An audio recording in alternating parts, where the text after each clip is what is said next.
moment of truth. I'm going to unbox and cut my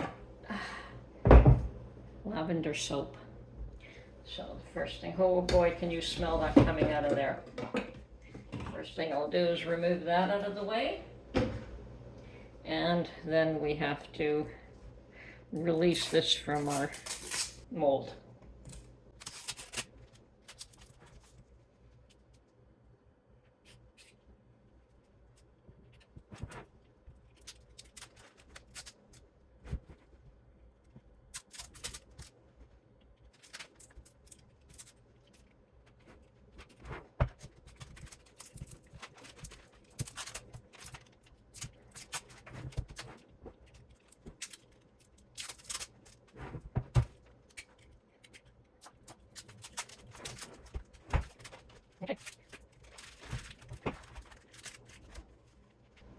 Okay, it's been released from the mold, and now we'll tear apart. Now this is wax paper that I used.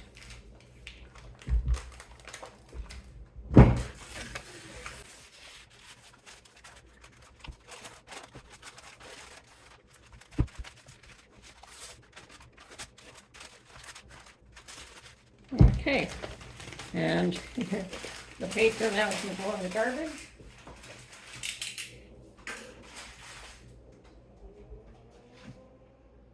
Okay.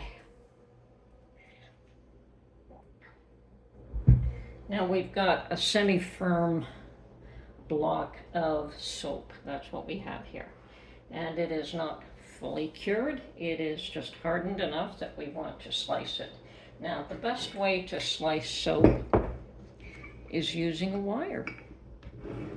The more professional systems that you can buy for a few $100s, which I looked into and would have loved, and I could have cut this whole brick almost up one shot, are all designed with wires. And because I attempted to start a soap business and didn't really take off, I didn't spend the money, but I did come up with a solution which I was happy with, and that was using cheese cutting boards. And I have taped what I believed was a measurement that I would have liked. This one's a little bit wider than that one. And the reason I ended up with two is mostly because of the length of this brick of soap. To try and give it some stability so that one side wasn't hanging low and the other side was higher, and hopefully I could cut it straighter. Now, it's not perfect, but it's probably the best that you can get. See, it does tend to slide on the marble. Now, I've never bothered to try to do a edge that you throw away. Yeah, and that one did slide pretty good.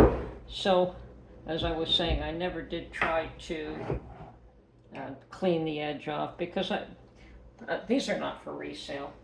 And because they're not for resale, I'm not too terribly worried about cleaning them up. I'm just cutting them up. And they do cut beautifully.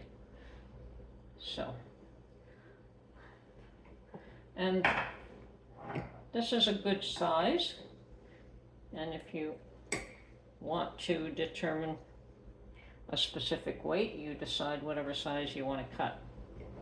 Now, these do have to cure for 6 weeks.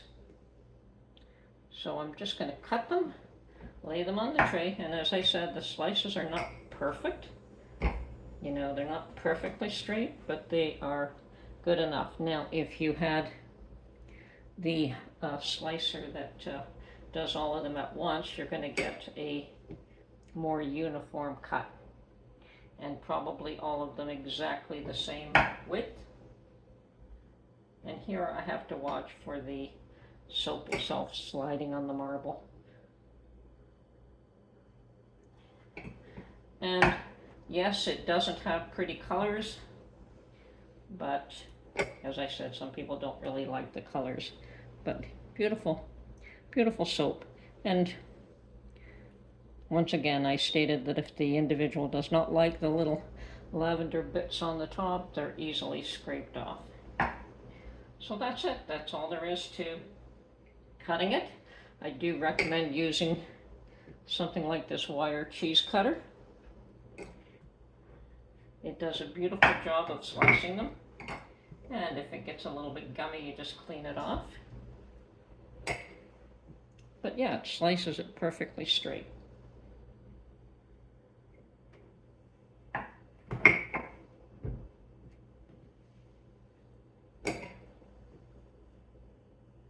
So 1, 2, 3, 4, 5, 6, 7, 8, 9, and a bit, 9.5.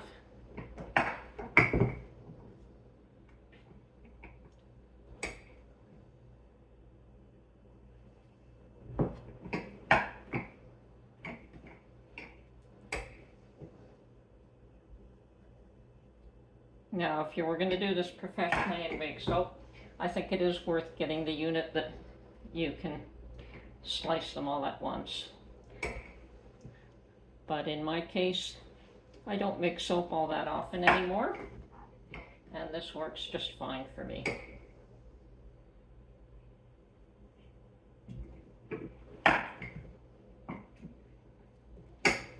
Okay.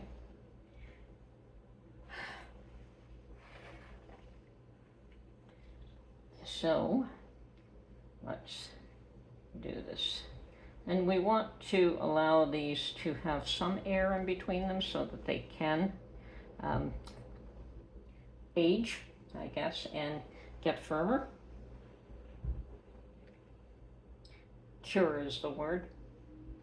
And what happens when they cure, of course, is that they get a lot firmer, and they don't dissolve in the shower so quickly. So I've got 1, 2, 3, 4, 5, 6, 7, 8, 9, 12, 13, 14, 15 and a bit. And that's pretty standard for my mold. Now, if I had the machine that cuts them all uniform, I'd probably get 16 to 17, because these are slightly on the heavy side, but that's okay too. Nothing wrong with that.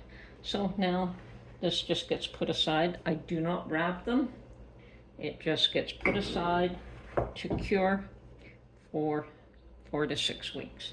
And it's not that they can't be used right now, it's just that they're so soft that the soap would disintegrate far too quickly, and you don't want that. Anyway, that is how I cut soap. Use a wire system, the best method I've found. Oh, and if I haven't stated in the past, just to let you know that those cheese cutters I picked up at the thrift store for just a few dollars. So that cost me very, very little to actually produce somewhat uniform bars. Now, if I was going to sell these, you'd probably want to clean the edges off and make them more presentable, but why waste the soap if you're not marketing them to anybody? Okay, this is Tony from her Homestead Skills. Hope you enjoyed this little demonstration, and we will catch you on the next one. Bye for now.